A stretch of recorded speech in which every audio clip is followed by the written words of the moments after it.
Selamat sore Pak Kurniadi, selamat sore teman-teman sekalian. Pada sore hari ini kami akan melakukan presentasi untuk penjelasan mengenai chapter 4 dengan materi Introduction to Probability. Member grup kami ada Atta, Atala Yazid, Areta Enji, dan Adrianda. Sebelumnya, saya akan menjelaskan mengenai learning objective yang kita miliki. Yang pertama adalah menjelaskan mengenai konsep-konsep statistik, lalu yang kedua menerapkan konsep-konsep dari statistik dengan benar, dan yang terakhir adalah menganalisa metode-metode statistik untuk dapat menyelesaikan masalah ekonomi dan masalah bisnis. Nah, yang pertama, sebelumnya saya akan menjelaskan tentang probability distribution. Nah, apa itu probability distribution? Probability distribution adalah daftar dari semua hasil percobaan dan probabilitas yang terkait dengan setiap hasil. Nah, probability distribution ini memiliki 3 karakteristik utama. Yang pertama adalah probabilitas dari sebuah hasil berkisar antara 0 sampai dengan 1. Jadi dia nggak mungkin kalau hasilnya itu 1,5 atau bahkan 1,1 atau 2 itu nggak mungkin karena hasilnya hanya berkisar 0 sampai dengan 1. Nah, yang karakteristik kedua adalah hasil-hasilnya ialah kejadian yang tidak terikat satu dengan yang lain. Dan yang terakhir, daftar hasilnya lengkap, jadi jumlah probabilitas dari berbagai kejadian ialah 1, yaitu atau 100%. Nah, saya akan menjelaskan mengenai satu eksperimen dari probability distribution, yaitu melempar sebuah koin sebanyak 2 kali. Saya akan menganalogikan banyaknya angka yang muncul dengan X. Di bawah ini ada tabel ruang contoh dan total kejadiannya. Nah, di situ dijelaskan bahwa ruang contohnya ada angka-angka, angka gambar, gambar angka, dan gambar-gambar. Tadi seperti yang saya sudah bilang, bahwa X sama dengan banyaknya angka yang muncul.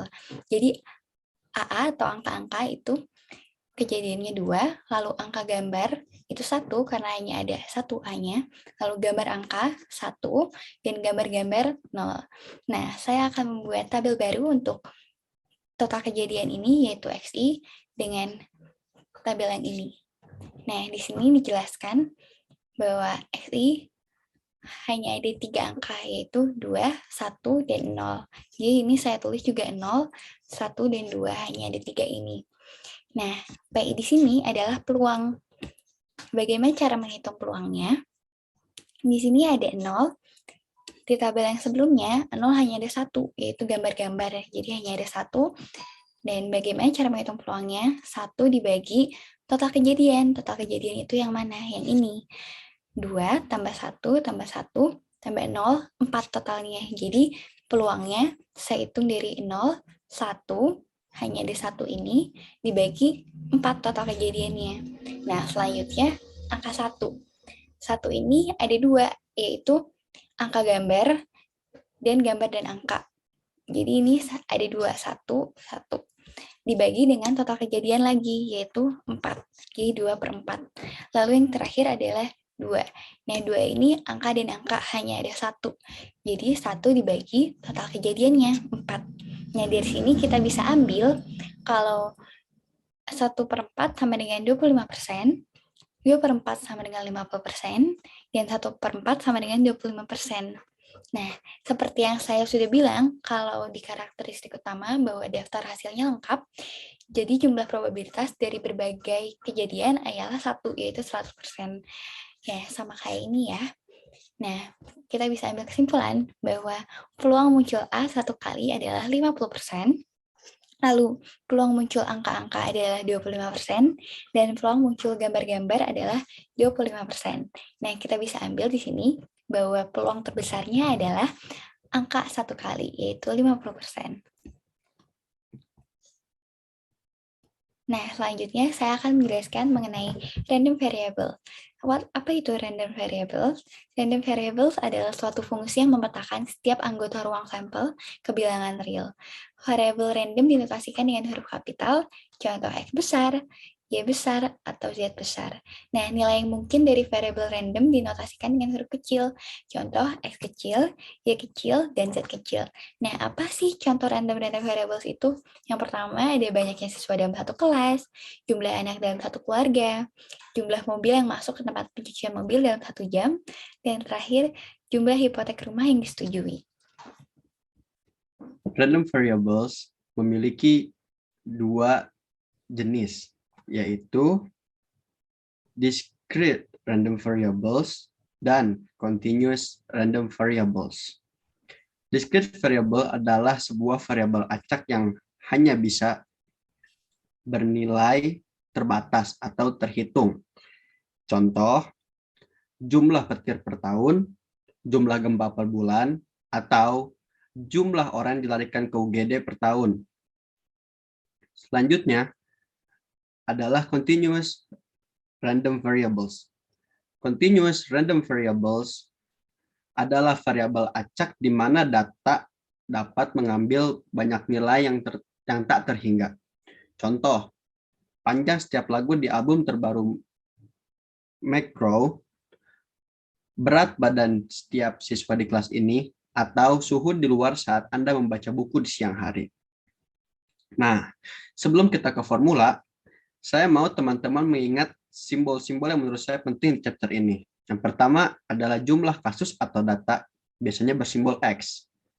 Yang kedua adalah mean atau nilai tengah, bersimbol MU. Lalu ada probability atau kemungkinan, bersimbol PX. Lalu ada variance atau ukuran seberapa jauh sebuah kumpulan bilangan tersebar, bersimbol sigma kuadrat. Yang terakhir adalah standard deviation atau nilai statistik yang dipakai guna menentukan seberapa dekat data dari sebuah sampel statistik dengan data mean atau rata-rata tersebut, bersimbol sigma. Nah, cara mencari nilai tengah sebuah probability adalah jumlah data atau X dikalikan dengan probability atau PX sesuai dengan data. Agar lebih jelas, kami akan berikan penjelasan dengan contoh setelah semua formula terbahas. Yang kedua adalah cara menghitung variance atau penyebaran probability distribution. Yang pertama, langkah pertama adalah kurangi jumlah kasus per data dengan nilai tengah lalu dikuadratkan. Setelah itu, kalikan hasil dari pengurangan jumlah kasus dan nilai tengah yang sudah dikuadratkan dengan probability-nya. Yang terakhir, setelah pengurangan selesai, adalah jumlahkan semua angkanya dan Anda akan mendapatkan variance. Nah, untuk mencari standard deviation itu cukup mudah. Anda hanya tinggal mengakarkan variance yang Anda sudah dapat, maka Anda akan mendapatkan standard deviation.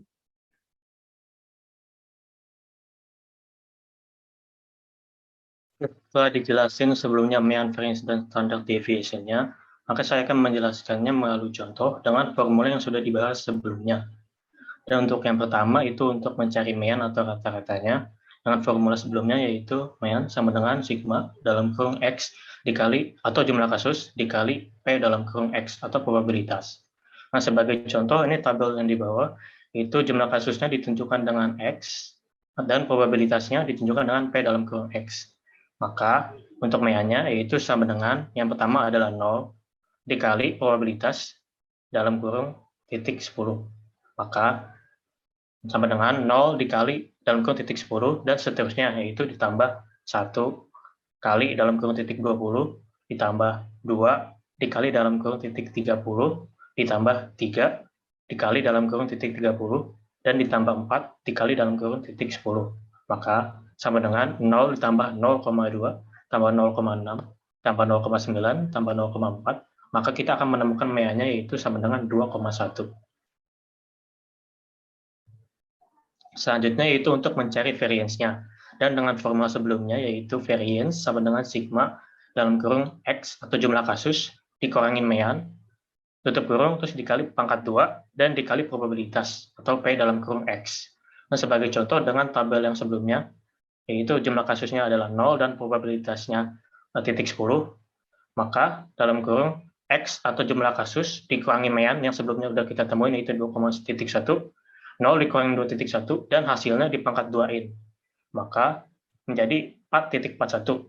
Dan terakhir dikaliin oleh probabilitasnya atau titik 10. Maka kita akan mendapatkan 0,441. Dan seterusnya akan kita hitung semuanya sampai jumlah kasusnya kita hitung semuanya, dan akan kita totalkan, dan situ kita akan menemukan variance-nya atau sigma pangkat 2-nya, yaitu sama dengan 1,290.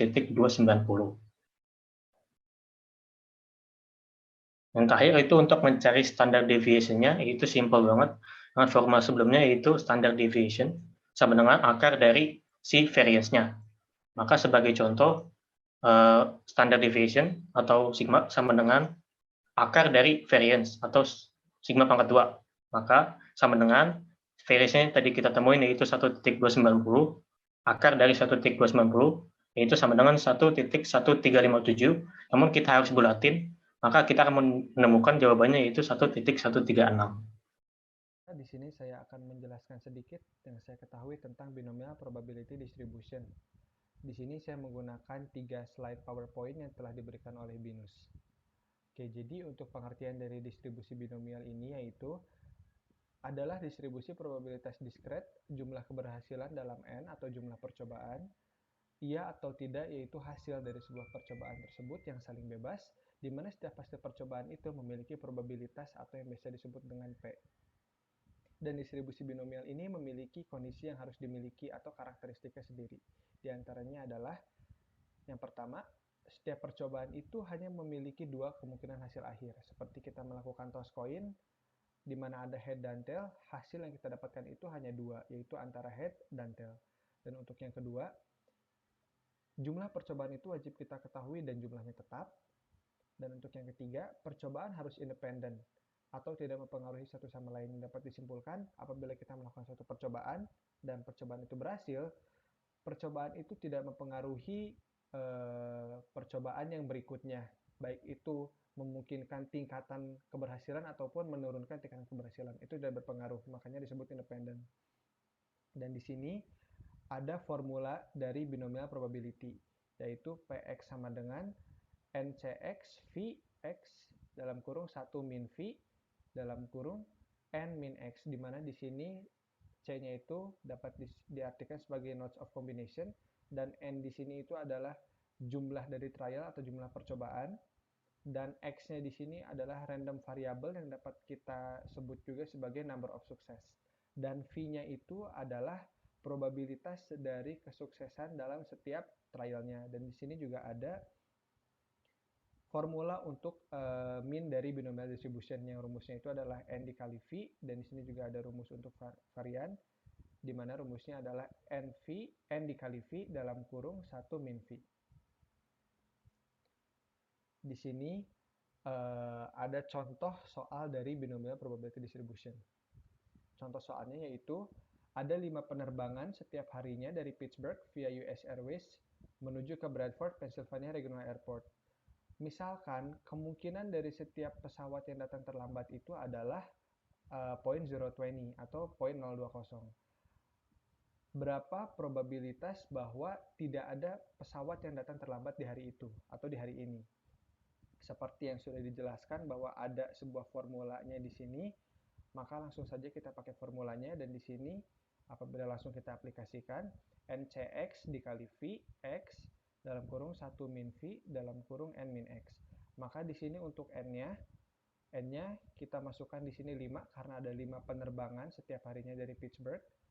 Dan di sini untuk X-nya itu 0 karena yang diminta di sini adalah 0 flights yang datang terlambat untuk hari ini.